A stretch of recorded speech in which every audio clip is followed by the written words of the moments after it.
Buenos días, hermanos. Vamos a comenzar en el nombre de Dios nuestro estudio de esta mañana. Amén. Vamos a continuar con el estudio del capítulo 6 de Mateo. En este capítulo recuerden que es parte de lo que llamamos el Sermón del Monte, y habíamos empezado a ver lo que son los deberes religiosos, tanto para el judío como para el cristiano. Y habíamos visto lo que es la limosna o la ayuda a los pobres, que de alguna manera es una obligación religiosa para todo creyente. Habíamos visto también la oración, ¿verdad?, que es también una obligación religiosa. Y ahora vamos a ver a partir del capítulo 16 el ayuno.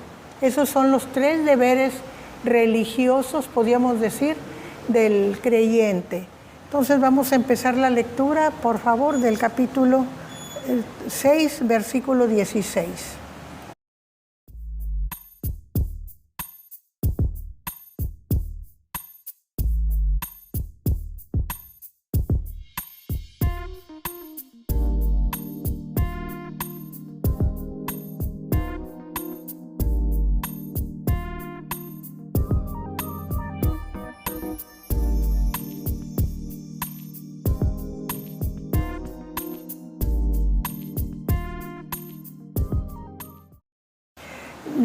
Aquí nosotros vemos 2 asuntos que se siguen repitiendo en las 3 obligaciones que tiene el creyente.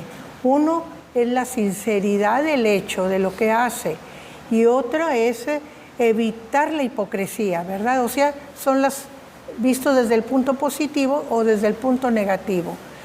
Debemos ser sinceros cuando ayudemos a los pobres, cuando hagamos oración, cuando ayunemos, y evitar, siendo sinceros, evitamos la hipocresía, ¿verdad?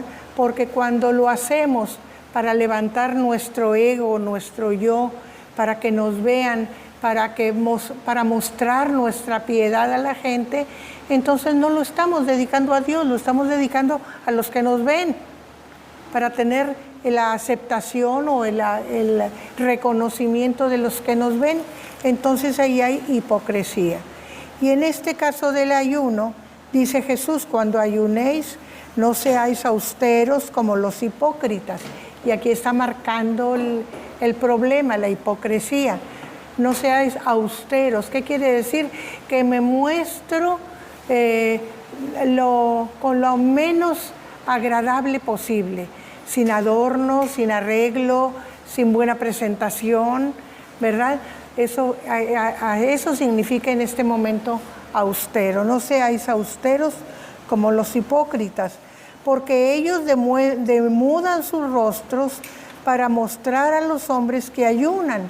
Demudan quiere decir que le quitan lo agradable al rostro. Mudar quiere decir cambiar, como cuando nos cambiamos de ropa.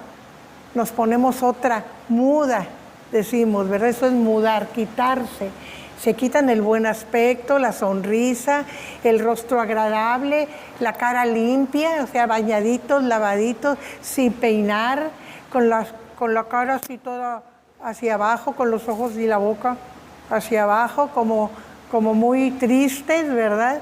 Entonces, eso, demudan sus rostros para mostrar a los hombres que ayunan. De cierto os digo que ya tienen su recompensa. ¿Por qué? Porque lo que querían era ser vistos muy piadosos, ayunando, pues ya esa es su recompensa. ¿Por qué? Porque eso es lo que buscan. No buscan el agradar a Dios, el dar gloria a Dios, no van a recibir eso, ¿verdad? Y dice: pero tú cuando ayunes, o sea, el creyente, cuando ayune, unge tu cabeza y lava tu rostro. Unge quiere decir, ponte tu aceitito, peínate bien, ¿verdad? Que es lo que les decimos siempre a los niños: peínate bien, no te ves bien arreglado, que tu cara esté limpia, por eso lava tu rostro, bañadito. Dice, para no mostrar a los hombres que ayunas, o sea, te ves como todos los días, bien arreglado, bien presentado, nadie se da cuenta de que hay un cambio, ¿verdad? ¿Por qué? Porque no es para que te vean, porque no muestras a los hombres que ayunas, ¿verdad? Sino a tu Padre que está en secreto. O sea, Dios que lo ve todo, por eso dice en secreto, aunque los demás no lo vean, Él está viendo que ayunas, pero no lo muestras a los demás. Y tu Padre que ve en lo secreto te recompensará en público. Dios lo ve todo y Dios sabe la motivación de nuestras acciones. Entonces Él se da cuenta que estamos ayunando para preparar nuestro cuerpo para cosas importantes con respecto a Él. ¿Por qué ayunamos? Pues generalmente para prepararnos para ciertos propósitos o ciertos periodos, ¿verdad? Que requieren, como dice Jesús, hay algunos que no se resuelven con oración nada más, sino necesitan oración y ayuno. ¿Por qué? Porque cuando nosotros ayunamos, estamos siendo humildes. Todo lo que yo necesito viene de Dios. Dios me da el alimento todos los días, pero aun cuando no me da alimento, Dios ve por mí y me da lo que necesito. Entonces es una manera de ser humilde. Otra, porque tenemos o buscamos el control de nuestro cuerpo. Nuestro cuerpo nos pide alimento. Bueno, ahora no te voy a dar alimento, ahora te vas a conformar sin alimento. Esa es una. Otra, cuando nosotros alimentamos nuestro cuerpo trabaja. Y el trabajo del cuerpo requiere ciertas condiciones. Por ejemplo, hacer la digestión es un trabajo para el cuerpo. Y cuando está trabajando, toda la sangre se concentra en el vientre. Entonces nuestra cabeza tiene poco oxígeno. Y generalmente, y lo hemos notado muchas veces, nos da sueño. El sueño es una manera de reparar energías o recuperar energías para que no gastemos energías. Entonces, cuando estamos comidos, no tenemos la cabeza al 100%. Está flojeando la cabeza porque el trabajo está acá abajo, ¿verdad? Del cuerpo.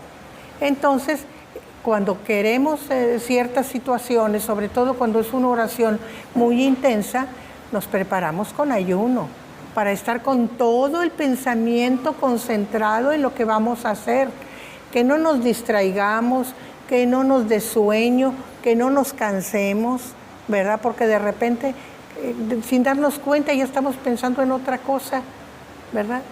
Esas son distracciones. Entonces, para que no pase eso, sirve el ayuno, ¿verdad? Para darle descanso de las necesidades del trabajo normal al cuerpo y dedicarnos a las cosas espirituales con más intensidad. Para eso nos sirve el ayuno. Entonces, Dios ve, aunque la gente no se dé cuenta, pero Dios ve que estamos ayunando y dice, eso que hacemos nosotros en secreto, nos lo recompensará el Señor en público. O sea, la respuesta del Señor vendrá en público, como son a veces sus respuestas a necesidades que tenemos o a situaciones que tenemos que resolver, y que Él las abre puertas sin que nosotros tengamos idea cómo, ni en el momento en que no esperamos, tenemos todo sencillo, fácil, resuelto.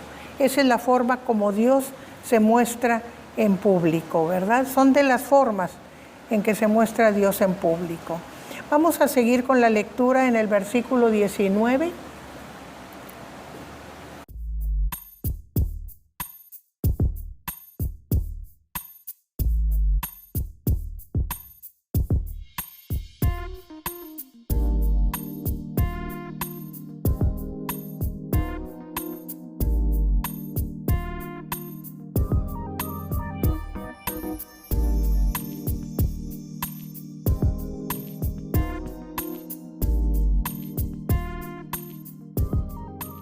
Aquí Jesús nos está advirtiendo acerca de esa necesidad que generalmente tenemos los humanos de atesorar. No nos sentimos contentos si no tenemos una cierta posición, un cierto estatus, una cierta reserva de recursos, ¿verdad? Y a veces ni siquiera con eso estamos contentos. Necesitamos más, porque fulanito tiene más que yo. ¿Cómo? Yo también quiero tener lo que el fulanito tiene, ¿verdad? Y entonces vamos buscando las cosas terrenales, las cosas que pertenecen a este mundo, las cosas que se quedan en este mundo cuando nosotros nos vamos. Entonces Jesús nos está advirtiendo acerca de eso. Dice, no os hagáis tesoros en la tierra, donde la polilla y el orín corrompen, y donde ladrones minan y hurtan. Aquí habla mucho de la polilla. ¿Por qué? Porque parte de la riqueza en aquel tiempo era la ropa. El tener dos vestidos, para nosotros es como una cosa tan común y nos hemos acostumbrado tanto que tener todo el guardarropa lleno nos parece normal, ¿verdad? Pero en aquel tiempo no. Se tenía una vestidura, el que tenía 2 cambios era rico. Lo lavaban y se lo volvían a poner, ¿verdad? Por eso no estaba permitido que le quitaras la capa cuando la dabas en empeño, la tenías que regresar en la noche porque era su cama, en que dormía, ¿verdad? Porque nomás tenía una, ¿verdad? Y a otro día ibas y la volvías a entregar al que le debías para que la tuviera en prenda, pero no la debía de retener en la noche. ¿Por qué? Porque era la cama, no nada más en la protección cuando en el día que hace frío, sino en la noche era tu cama, tu cobertura, ¿verdad? Tu protección. Entonces, es importante que mantuvieras bien tu vestuario, ¿verdad? Si era de lana, pues las polillas, ya sabemos que son rapidísimas para comerse la lana. Y por eso dice que donde las polillas comen, ¿verdad? Destruyen. Y el orín corrompe. ¿Por qué? Porque otra cosa de valor eran los metales, ¿verdad? Que oro y plata no todos tenían, eso era de los ricos. Pero tenían sus implementos de hierro, poquitos, con que labraban. Pero también eso, el moho los destruye. Lo dejas ahí sin lavar y ya se oxidó. Y ya parte del metal se desgastó hasta que de repente se te desbarata, ¿verdad? Se te rompe, se te corroe, lo vas a usar y ya no sirve. Entonces, dice, no atesores cosas que se quedan en el mundo y que se destruyen, ¿verdad? Y aparte de eso, aunque lo tengas muy cuidadito, los ladrones entran y se lo llevan. Entonces, ¿qué ganas con procurar todas esas cosas que se pierden, ¿verdad? Entonces dice, más bien, ¿verdad? Haz tesoros en el cielo donde ni la polilla ni el orín corrompen y donde ladrones no minan ni hurtan. O sea, si tú te preocupas por las cosas espirituales, por las cosas que a Dios le interesan, entonces ahí no tienes miedo de que te quiten, de que te roben, de que te disminuyan o de que se destruyan por el ambiente, ¿verdad? Entonces eso es la riqueza que permanece. Ahora, cuando tú te vayas con el Señor, eso está ya esperándote. Esa riqueza está allá, ya esa no la pierdes. Lo que tienes en la tierra se queda. Por eso dice, ¿para qué haces tanto si lo vas a dejar? El libro de Eclesiastés dice, te afanas y te afanas y te afanas para que otro venga y dilapide lo que juntaste con tanto trabajo, ¿verdad? Entonces, como diciendo, qué coraje, tanto que me esforcé para que otro venga y lo malgaste o lo maluse, ¿verdad?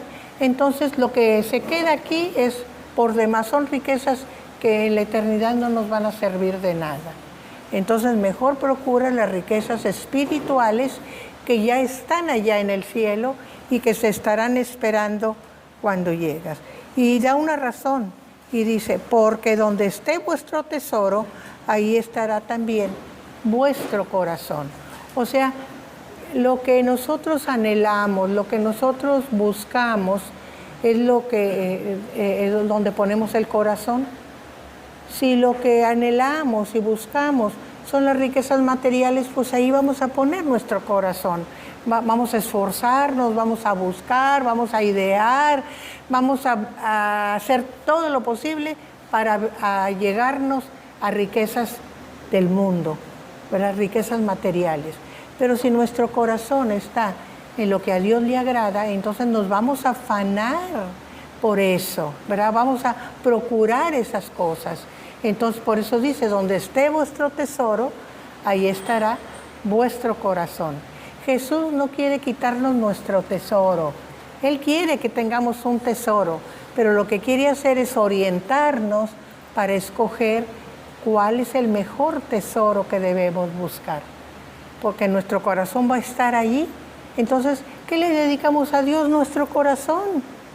Pero si nuestro corazón está en otras cosas, en las cosas materiales, pues para nada va a estar para el Señor, ¿verdad? Para Dios. Entonces nos trata de orientar hacia qué tesoro escoger para que ahí esté nuestro corazón, y entonces o nos vamos a quedar en la tierra sin Dios o vamos a ir al cielo donde está nuestro tesoro, ¿verdad? Ya con Dios. Esa es la enseñanza que Jesús nos da en este pasaje. Vamos a seguir con la lectura del versículo 22.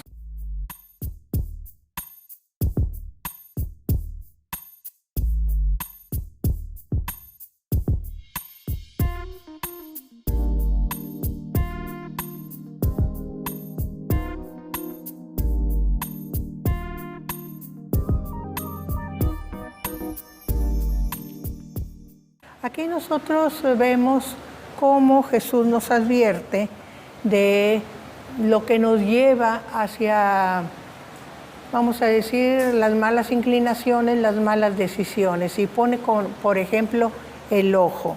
Si la lámpara del cuerpo es el ojo, o sea, lo que nos da luz. ¿Por qué? Porque es lo que nos pone en contacto más preciso con el exterior, nuestro interior con el exterior. Nosotros vemos y captamos, nuestro cerebro graba y entonces estamos en contacto con el exterior. Todos nuestros órganos de los sentidos nos sirven para eso. El ojo, el oído, el piel, que es el tacto, ¿verdad? El olfato, nos sirven para estar en contacto con el exterior. Pero el más claro es el ojo, ¿verdad? El oído nos sirve mucho cuando el ojo trabaja mal, ¿verdad? Y el olfato también. Cuando el ojo trabaja mal, oído y olfato nos sirven perfecto. La piel es igual, también nos sirve cuando no vemos, ¿verdad? Es un auxiliar muy bueno, ¿verdad? Hay ciegos que por el tacto pueden saber y discernir muchas cosas, ¿verdad? Pero los usamos en una medida reducida cuando tenemos el ojo. ¿Por qué? Porque el ojo nos da mucha información que se complementa con los demás sentidos, ¿verdad? Entonces, por eso lo pone de ejemplo aquí. La lámpara del cuerpo es el ojo. Así que si tu ojo es bueno, todo tu cuerpo está lleno de luz. Yo escojo qué ver. Yo puedo captar todo, pero ¿dónde está mi atención?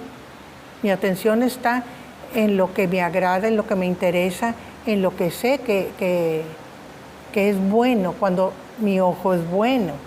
Por ejemplo, si yo tengo una escena degradante, pues no me pongo como los morbosos en los accidentes a poner y a captar toda la atención. Desvío mi vista de esa, por ejemplo, es algo obsceno, desvío mi vista porque no me agrada ver eso, cuando el ojo es bueno. Pero si el ojo es malo, me clavo ahí en donde está lo malo, lo obsceno, ¿verdad? Por eso dice, si tu ojo es bueno, todo tu cuerpo está lleno de luz. ¿Por qué? Porque vamos a buscar lo bueno, para ver lo bueno, para captar lo bueno. No porque no haya mal a nuestro alrededor o cosas feas y malas a nuestro alrededor, sino porque no nos interesa involucrarnos en esas cosas. Entonces el ojo recibe todo lo bueno. Pero si tu ojo es maligno, y fíjense, no dice nada más malo, maligno, que es una palabra más fuerte, todo tu cuerpo está en tinieblas. Porque cuando no buscamos el bien, estamos lejos de Dios. Las tinieblas es no tener a Dios. Donde Dios es luz. Donde no hay luz, hay tinieblas. Entonces es el mal. El mal. Jesús dice que la condenación es que la luz vino al mundo, Él vino al mundo, Él es la luz, y los hombres amaron más las tinieblas que la luz. Preferían estar oscuras y no querían estar en la luz, pero había una razón, porque sus obras eran malas. Como hacían obras malas, no querían que se vieran, entonces las tenían ocultas en las tinieblas, ¿verdad? Entonces es lo mismo aquí. Si tu ojo es maligno, todo tu cuerpo está en tinieblas. O sea, estás en la oscuridad, estás sin Dios, sin luz en el mundo, como dice Romanos, ¿verdad? Entonces, así que si la luz que hay en ti son tinieblas, o sea, tú estás en tinieblas y esa es la luz que tienes, ¿cómo serán las mismas tinieblas? Dice Jesús, ¿verdad? Una total oscuridad en donde no sabrás ni por dónde vas. Y es muy cierto, el malo no sabe por dónde va. Cree que va por el camino que quiere, pero no sabe a dónde le están llevando su camino. Por ejemplo, el que roba, tiene en la mente que lo van a prender. No, él se siente como que las puede todas y que nunca lo van a pescar.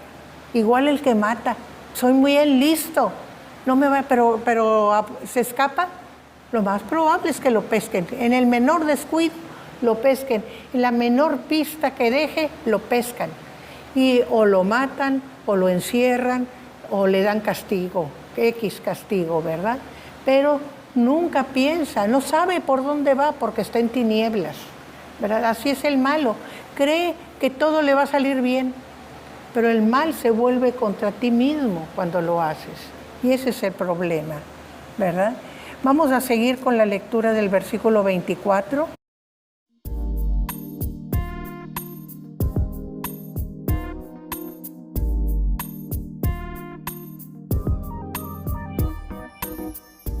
Aquí Jesús nos está hablando sobre amar el ser rico. No es malo ser rico, no es malo. Las cosas en sí no son malas, sino el uso que hacemos de ellas, ¿verdad? Y no está contra que seas rico, sino que ames las riquezas. Si tú amas las riquezas, ahí está tu corazón. Todo lo que tu preocupación va a ser cada día más rico, ¿verdad? Entonces, todo tu ser, tu alma, tu espíritu va a estar concentrado en cosas materiales. Te vas a olvidar de Dios. Hay un dicho, yo ya se los he dicho, que decía en cierta época, se oía mucho de los americanos, que cuando les hablaban de Dios y decía, aquí está mi Dios, y mostraban un billete verde, aquí está mi Dios. ¿Por qué? Porque toda su ansiedad, toda su preocupación, todo su interés estaba en el dinero, en la riqueza, ¿verdad? Entonces, pero Jesús nos está advirtiendo a eso. Dice, no, si tú dices que eres un siervo de Dios y tu afán son las riquezas, no estás siendo sincero, porque o sirves a las riquezas o sirves a Dios. No puedes tener dos señores, ¿verdad? Si tu corazón está inclinado a las riquezas, vas a olvidarte de Dios. Si tú estás interesado en las cosas de Dios, las riquezas podrán venir, pero no serán tu interés. No los tendrás como cosa principal, especial. Sí, hermano. Una pregunta. ¿La cuestión de las riquezas en los países primermundistas puede ser una respuesta al por qué está creciendo el ateísmo en aquellos países primermundistas? En cierta forma, realmente no es la razón. La razón principal son las guerras. La Primera Guerra Mundial fue terrible, pero no lo separó de Dios. Pero la Segunda Guerra Mundial, en donde hubo tanta impiedad y tanta falta de amor al prójimo, y se vieron cosas tan aberrantes del ser humano contra el ser humano, dice el dicho por ahí de filosofía, y Rubén Darío lo repite mucho, que el hombre es el lobo del hombre, o sea, es el destructor del hombre. Entonces, simplemente con el Holocausto, con la persecución, por ejemplo, no nada más a los judíos se perjudicó, que porque eran los que tenían, los que manejaban las economías y todo eso. No, también a los débiles mentales, a los homosexuales, a los enfermos incurables, a los gitanos. O sea, mucho tipo de población. Como que esa, ¿para qué sirve? ¿Para qué sirve? A los que tenían defectos, ¿esos para qué sirven? Son un lastre para la humanidad. Vámonos a eliminarlos. O sea, el orgullo del hombre perfecto. Entonces, todo eso empezaron a preguntarse las gentes, bueno, ¿y Dios? ¿Por qué está Dios permitiendo todo esto? ¿Dónde está Dios? Esa es la razón de que las generaciones jóvenes de la posguerra se apartaron de Dios, porque sentían que no estuvo Dios ahí, ¿verdad? Solamente los que estaban muy compenetrados, que tenían una fe muy profunda, pudieron sobrevivir su fe a esas circunstancias. Por ejemplo, para los americanos, para los de fuera, fue importante porque les estaba afectando en su medio, en su economía, en ese aspecto, pero no personalmente, ¿verdad? Pero a los que les afectó personalmente, entonces, porque todos los países que sufrieron ocupación, sufrieron persecución y fueron a dar gente que no era de este grupo, simplemente opresores, fueron a dar a los campos de concentración y fueron muertos en los campos de concentración. Entonces ellos sufrieron toda esa, ¿qué les diré? Insanidad espiritual en carne propia. Oye, ¿cómo es posible que no tengas piedad? Ahora los que tenían piedad también eran castigados, ¿verdad? Porque iban contra el régimen, ¿verdad? Alguien que ocultaba que a los gitanos, que a los judíos, que ocultaba, tenía una persona discapacitada en su casa y la ocultaba, o tenía un down en su casa, iban también. ¿Por qué? Porque no habían cumplido con la ley. Entonces, es aberrante, ¿verdad? Esa es la razón del ateísmo, más que la cuestión económica. La cuestión económica tiene que ver, ya vimos en Estados Unidos, cómo después de la depresión se mostró terrible ese afán por el dinero, ¿verdad? Después del año de 1929, que fue la caída de la bolsa de valores. Pero son factores que influyen. Pero cuando hay una fe verdadera, todo eso no importa. Y ahí tenemos a Habacuc, ¿verdad? Aunque todo falte en los corrales, en las majadas, en los huertos, con todo yo tengo la seguridad en mi Dios, el Dios de mi salvación, ¿verdad? Pero ahí es donde se prueba la fe, en esas circunstancias, ¿verdad? Entonces, gracias porque es muy importante tu pregunta. Salud, pastor. Entonces seguimos, ¿verdad? No os afanéis, ¿verdad?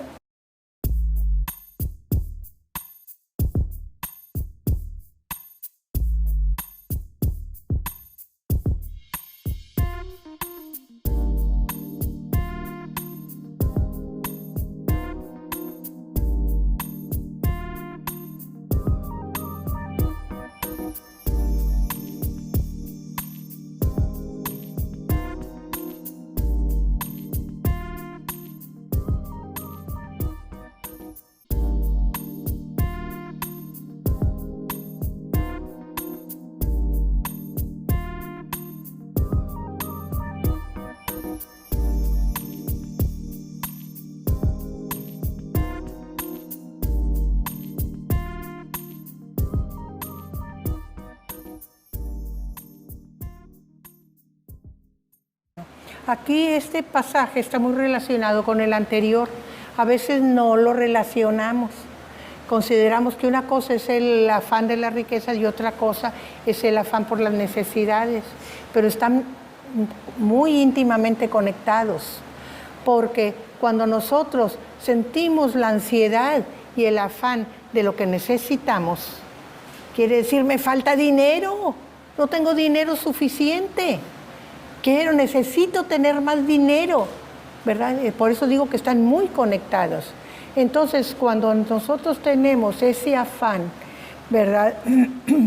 Esa ansiedad, quiere decir que estamos depositando nuestra confianza en el dinero que tengamos o que podamos tener, no en Dios. ¿Verdad? Cuando nosotros depositamos nuestra confianza en Dios, sabemos que Dios proveerá. No sabemos cómo, pero sabemos que Dios va a proveer. Yo tengo tantas pruebas de eso. Yo tuve una época en que nos veíamos muy apurados. Me había vuelto a casar, ya no trabajaba. Ramiro había tenido un trabajo muy estable y de repente le dejaron de pagar, le dejaron un cuentón enorme sin pagar. Y luego los demás clientes, pues muchos no pagaban y no pagaban, o se tardaban mucho en pagar. Y pues no había lo suficiente en la casa, pero ¿saben que nunca nos faltó nada? Ropa. Pues a él, sus nietos, sus nueras, le regalaban ropa. Y a mí los hermanos me regalaban ropa, nunca me faltó ropa, siempre anduve estrenadita, y hasta la fecha me siguen regalando ropa. Nunca, que es lo más caro, lo más urgente, porque la comida, como quiera que sea, economía doméstica, hace rendir lo que hay y lo que llega, ¿verdad? Y para que no te falte y que tengas lo suficiente y que siempre haya plato en la mesa, ¿verdad? Pero hay cosas que son difíciles porque son caras. Bueno, pues yo les doy testimonio que nunca me faltó, nunca me faltó. Entonces, pero ¿dónde pones tu confianza? ¿En lo que pueda llegar de economía, de dinero? No, en el Señor. El Señor proveerá, Él sabrá cómo, ¿verdad? Pero Él proveerá. Aquí una hermanita hasta me regaló unos zapatos, ¿verdad? Entonces, qué hermoso es cuando tú ves que el Señor provee de la manera que ni siquiera esperas y ni te das cuenta, ¿verdad? Entonces, ese es lo que Jesús está diciendo aquí, ¿verdad? ¿Por qué os afanáis, verdad? Por vuestra vida, ¿qué habéis de comer, qué habéis de beber? Y por vuestro cuerpo, ¿qué habéis de vestir? Y pones las necesidades más urgentes, que es comida y bebida, y el protegerte, el abrigarte, el ponerte algo encima. ¿Por qué te preocupas? Y pone los ejemplos. Mira las aves, no siembran, no ciegan, ni recogen en graneros, pero no les falta alimento, porque vuestro Padre Celestial las alimenta. ¿Tú no vales más que cualquiera de ellos? Y luego, ¿y quién de vosotros podrá, por mucho que se afane, añadir a su estatura un codo? O sea, por tu esfuerzo, ¿qué puedes lograr? Es poco lo que puedes hacer con tu esfuerzo. Así que tranquilízate. Y luego pone otro ejemplo. ¿Y quién de vosotros, dice, y por el vestido, por qué os afanáis? Considerad a los lirios del campo, cómo crecen, no trabajan ni hilan. Pero os digo que ni aun Salomón, con toda su gloria, se vistió así como uno de ellos.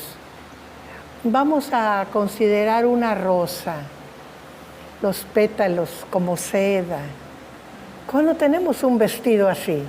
Con esa vista y con esa sensación de tersura. O los lirios hermosos, perfumados, con unos colores, si queremos, somos muy apasionados, si queremos un rojo intenso, pues esos lirios de tiempo de Pascua, rojo intenso. O esos lirios que se llaman iris lilas, de un tono suave, precioso. Y también muy tersos. No te podemos tener nunca, por más que nos esforcemos, lo que más se parece a eso es la seda. Es lo que más se parece, porque la seda es una fibra natural, por eso se parece a las flores, ¿verdad? Pero es lo más parecido, todo lo demás es burdo. Toquen la tela y su vestido, generalmente es ligeramente áspera, ¿verdad? Ya ahorita con las fibras modernas, sintéticas, podemos igualar cualquier tipo de tejido, pero son tan bonitas de vista, pero tan calientes, que apenas si las aguantamos afuera del clima, ¿verdad? Entonces tienen sus desventajas, aunque se vean muy bonitas, pero no son tan cómodas, ¿verdad? El algodoncito, que es fibra natural, sigue siendo lo más cómodo en verano y en invierno, aunque necesitemos plancharlo, ¿verdad? Pero aquí es lo que Jesús está diciendo, ¿verdad? Que Dios nos da lo que necesitamos, igual que les da en el campo a las plantas, para que se vistan de la manera más hermosa. Aquí alguien me pidió palabras, ¿sí? Sí, hermana, dicen los incrédulos, vamos a llamarle, que con la Biblia se puede demostrar cualquier cosa. He oído esa frase varias veces, donde te presenta a veces varias dicotomías o aparentes contradicciones u oposiciones. Ahorita se me vino a la mente Josué, capítulo 1 de Josué, que cuando se da la cesión del poder de Moisés a Josué, Dios le repite insistentemente a Josué: esfuérzate, y otra vez, esfuérzate, y otra vez, esfuérzate.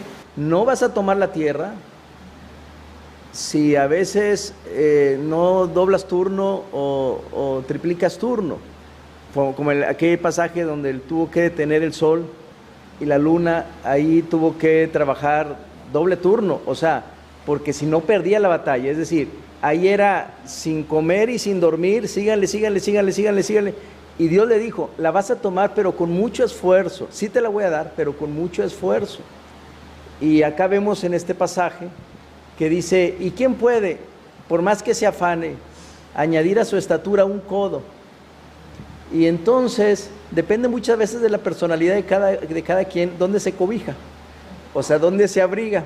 Y lamentablemente a veces también he visto que se usa este pasaje como para justificar pues levantarse tarde o no hacer los deberes que cada uno de nosotros debemos hacer, ¿verdad?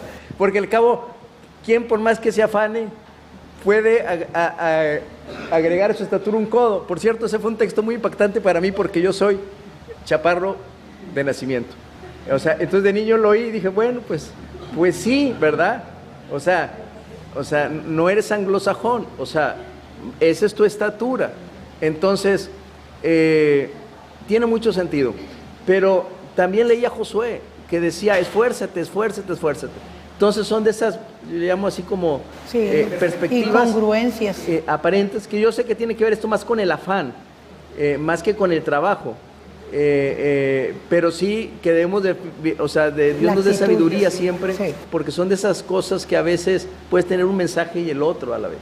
Miren, aquí quiere decir, por ejemplo, que tú trabajas y te esfuerzas y haces todo lo que puedes, pero no logras. El ejemplo que les ponía yo, ¿verdad? De que Ramiro trabajaba, nunca dejó de trabajar, pero no le pagaban. Por esto, por lo otro, no le pagaban. Y él es de los que tiene la filosofía de que debe de cumplir con hacer las cosas que sabe hacer. No hay resultados, pero no dejes de hacerlo. Él tiene esa filosofía. Y aunque no le pagaran, él seguía trabajando, según él, acumulando. Si no tengo que me deban, ¿qué esperanza tengo de que me paguen? ¿Verdad? Esa es su filosofía. Y está bien, cada quien tiene su filosofía, ¿verdad? Pero hay esfuerzo. Aquí lo que trata de decirnos es que si con tu esfuerzo no tienes lo que necesitas, oye, confía en Dios. Ten tu confianza en el Señor. Él proveerá en su momento. No estés, el estar afanoso y el estar ansioso quiere decir que te falta confianza en Dios. Eso es lo que está diciendo Jesús. Si tienes una necesidad que no puedes suplir, que no hayas por dónde suplir, ahí tienes a Dios. Para eso está Dios, para velar por ti, para cuidar de ti, para ver tus necesidades, ¿verdad? Entonces siempre, por eso hay un dicho popular muy sabio: a Dios rogando y con el mazo dando. O sea, trabaja como si todo dependiera de ti, pero ora como si todo dependiera de Dios. O sea, son dos responsabilidades que tenemos como humanos. Nosotros tenemos que hacer una parte y Dios también tiene su parte, pero no se lo vamos a dejar todo a Dios esperando que nos llegue así como como el niño chiquito, ¿verdad? Como el bebé, que si no le das la papilla en la manita o en la boca no come. No, ¿verdad? Tenemos que hacer nuestro propio esfuerzo, ¿verdad? Pero esto, después del esfuerzo, no te afanes. Pon tu confianza en el Señor. Sí. Mencionaba esa experiencia, se me vino a la mente Proverbios que dice, en la mañana siembra tu semilla y en la tarde no dejes descansar tu mano, dice, porque no sabes qué es mejor, si lo primero o lo segundo. Sí. O sea, el hecho de siembra. Y continúa el trabajo. Dale y a veces secuencia. parece uno que no tiene fruto, pero tiene uno que hacerlo y Dios bendice.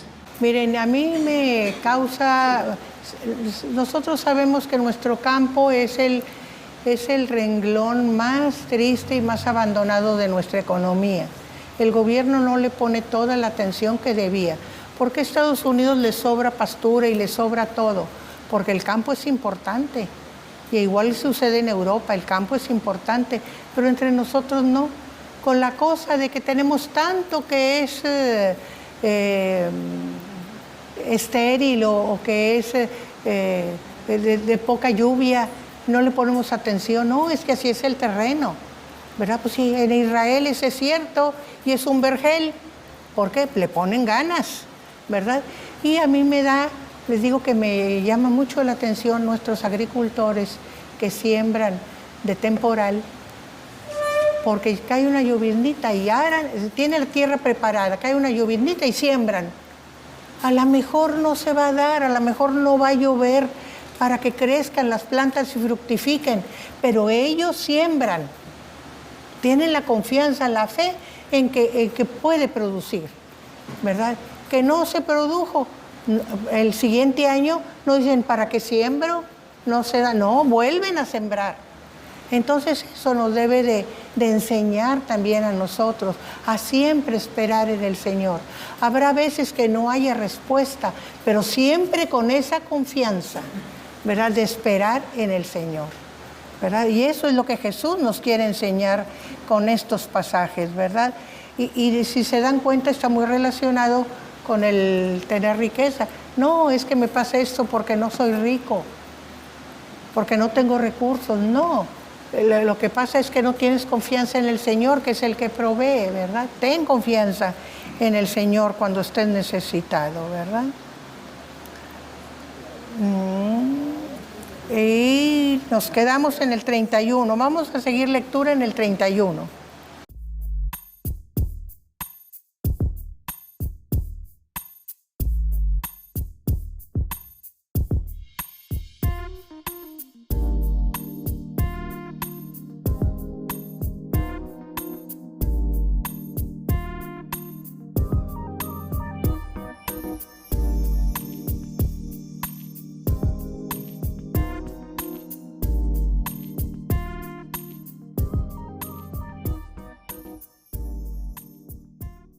Aquí está concluyendo estos pensamientos Jesús, ¿verdad? Diciéndonos que no nos afanemos, ¿verdad? Ni por la comida, ni por la bebida, ni por el vestido. Porque dice, todos los que no tienen a Dios hacen esto mismo, ¿verdad? Todos los gentiles buscan todas estas cosas. Pero ustedes, que son hijos de Dios, que tienen un Padre Celestial, que sabe qué necesidad tienen, y Él proveerá para todas estas necesidades que ustedes tienen. Buscad primeramente el reino de Dios y su justicia, y todas estas cosas os serán añadidas.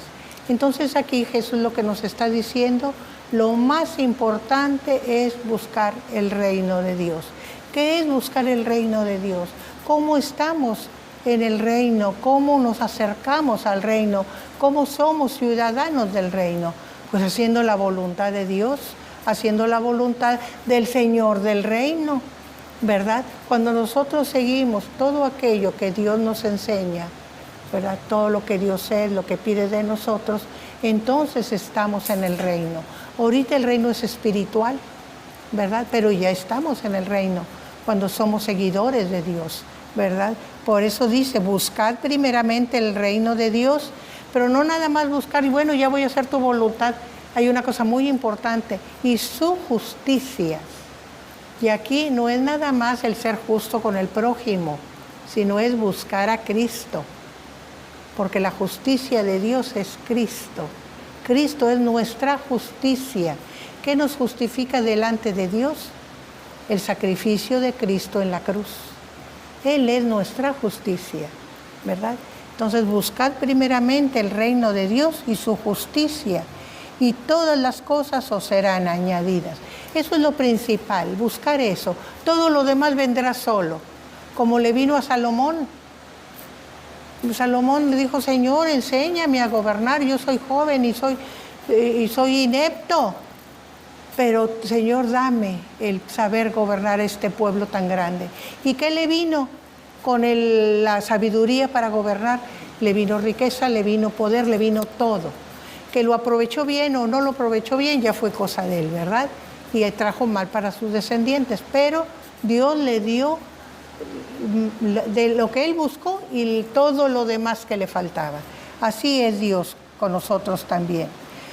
Y sigue diciendo: así que no os afanéis por el día de mañana, porque el día de mañana traerá su propio afán.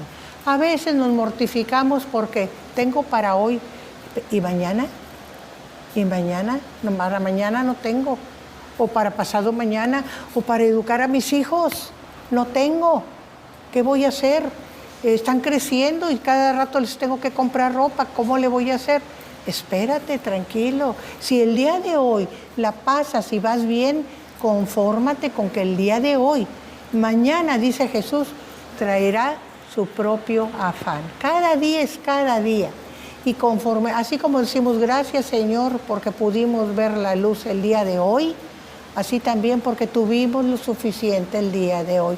Por eso damos gracias por la comida, por todas las cosas buenas que nos pasan. Porque en el día de hoy, Señor, estuviste conmigo y me respondiste en mi necesidad. Entonces, el día de mañana ya veremos cómo se resuelve, ¿verdad? Y eso indica necesidad económica, necesidad de salud, necesidad de tranquilidad, necesidad de armonía en la familia. Todo eso son cosas que si ahorita no tengo problema, no me preocupo porque mañana no, ya veremos mañana. Dice Jesús que cada día trae su afán, ¿verdad? Bueno, cada día nos veremos y si no lo tenemos, se lo pediremos al Señor, ¿verdad? Porque dice que baste a cada día su propio mal. Aquí tenemos una enseñanza muy grande, porque a veces los cargamos con el posible mal que pueda venir después, cuando todavía no llega. O sea, dice que cada día trae su propio mal. Bueno, yo quiero ya preocuparme por el mal de mañana y de pasado y dentro de un año y dentro de 2 años, cuando me muera, ¿qué va a pasar? ¿Qué voy a hacer? ¿Que mis hijos? Hay que esperar, ¿verdad? Llenar cada día, vivir cada día plenamente y esperar en el Señor lo que sigue. Así que no nos preocupemos, ¿verdad? No nos desgastemos inútilmente. Puede que nunca llegue esa preocupación que nosotros sentimos o tenemos. Bueno, ¿qué caso tiene desgastarnos de antemano y en vano? ¿Verdad? Entonces, por eso dice Jesús que baste a cada día su propio mal. Entonces, confiando en Dios, cada día es un día nuevo. ¿Por qué? ¿Qué dice? Grandes son tus misericordias, Señor, cada mañana, ¿verdad? Entonces, con esto terminamos el versículo 6. Ya vimos, si pusimos un poquito de atención, cómo empezó a Jesús en este capítulo 6 con los deberes espirituales, pero fue abundando en la vida diaria, en cómo nos preocupamos por la vida diaria y cómo la confianza debe estar puesta en Dios. Pero este es el corazón de este capítulo, ¿verdad? El cumplir con los deberes que tienes delante de Dios para con Dios y tu prójimo, y cumplir con la confianza que debes hacia Dios. Que Dios sea tu meta siempre, ¿verdad? Y que que no te ganen los afanes del mundo. Vamos a ver el versículo 7, tenemos un ratito. ¿Algún comentario? He oído comentarios en el versículo 25. Sí. Que te da también un orden de prioridad, de necesidades. O sea, Sí, claro. primero vida, luego alimento, luego cuerpo y luego vestido. Y a veces en nuestro ciclo actual se le da mucha importancia, se le pudiera dar mucha importancia al vestido. Sí. Y o sea, hay un afán por el carro y por el vestido. Y descuidamos la salud. O descuidamos una buena alimentación para los hijos, pero porque a veces la fruta es más cara que otro tipo de alimentos.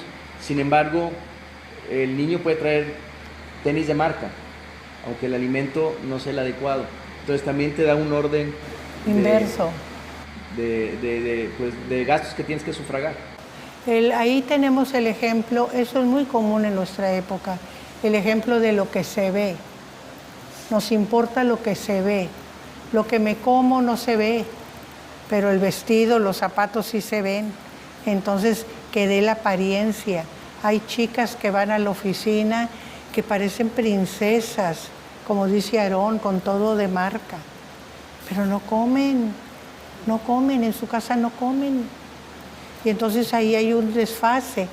Cuando yo era niña, yo recuerdo que mi hermana mayor, que era 2 años y medio mayor que yo, le decía a papá, porque papá nos compraba ropa que se lavara y se usara y que durara y que estuviera siempre bien presentada. No vestidos elegantes, él no era de comprarnos vestidos elegantes cuando éramos niñas, ¿verdad? Y le decía, papá, yo quiero un vestido de seda.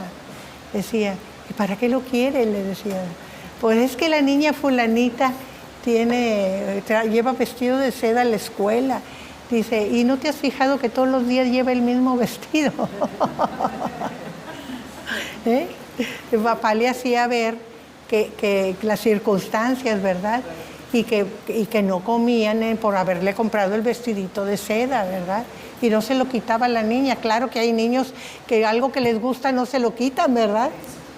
Pero es una comparación, ¿verdad? A veces eso es por, vamos a decir, incultura, ¿verdad?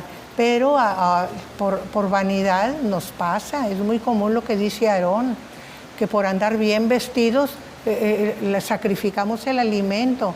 Comida lo más barato, lo más, vamos a decir, que me llene, lo más que me llene, ¿verdad?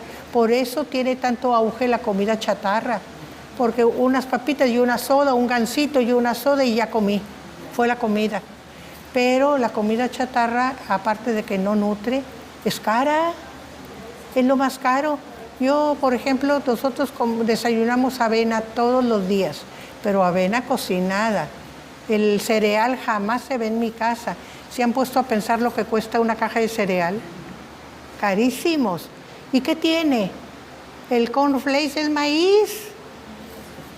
Y dice que enriquecido con quién sabe cuántas cosas. Vayan ustedes a saber qué tan cierto es. Pero es maíz, ¿verdad? Y lo estás pagando a precio de oro. Entonces tenemos que pensar en eso, que la comida barata sale cara. Y sale cara porque nos alimenta mal, nos alimentamos mal, nos enfermamos más a menudo, como dijo Aarón, no cuidamos el cuerpo, ¿verdad? La salud depende del cuidado del cuerpo, de lo que comemos y de la higiene. Son las cosas más importantes, ¿verdad? Para cuidar el cuerpo. Entonces, claro, también hay el uso que si no dormimos suficiente es cuidado del cuerpo, ¿verdad? Entonces, y luego sigue el vestido. No, le damos más importancia al vestido que a la alimentación y a cuidar al cuerpo. Quizá no nos bañemos para no gastar jabón, pero traigo el vestido bien bonito, ¿verdad? Ando muy bien arreglada. Entonces, cuidado, ¿verdad? Cuidado con esos desfases que pensamos que delante de la gente estamos muy bien, pero nos estamos perjudicando a nosotros mismos y estamos ofendiendo a Dios. porque Dios nos da las cosas, como dice, como nos puntualizó Aarón, en el orden adecuado. Primero la vida, lo que es alimento y cuerpo, y luego el vestido. ¿Verdad? Lo último es el vestido, entonces poner atención en eso. Bueno, pues ya estamos en el tiempo, vamos a dejar el capítulo 7 para la próxima clase. Vamos a orar para despedir el estudio.